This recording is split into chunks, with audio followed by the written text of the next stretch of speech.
आज जो ट्रिपल तलाक के सिलसिले में कैबिनेट से कानून पास हुआ, हम ये समझते हैं कि ये मुस्लिम महिलाओं की हिंदुस्तान में एक जीत है और दखियानूसी कट्टरपंथी मुल्लाओं की हार है।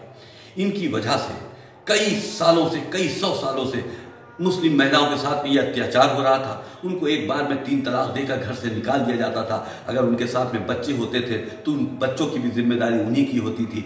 किस तरह की ज्यादती हो रही थी मुस्लिम महिलाओं के साथ में, लेकिन सरकार ने इसको महसूस किया और इस पर एक सख्त से सख्त कानून बनाने की पहल की।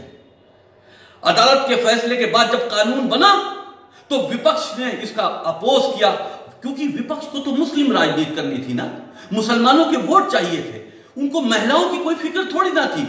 रेप होते हैं उनको कोई फिक्र नहीं होती, महिलाओं के साथ में अत्याचार हुए उनको कोई फिक्र नहीं होती। वो तो हुकूमत को बदनाम करने की कोशिश करते हैं इलेक्शन के करीब। लिहाजा हुकूमत ने अपना नजरिया उस वक्त भी साफ किया था और आज भी इसको पास करके कैबिनेट से ये साफ कर दिया है कि हम हर अत्याचार के साथ में हैं। अगर मुस्लिम महिलाओं के साथ में अत्याचार हो रहा है तब भी हम उनके साथ में खड़े हैं।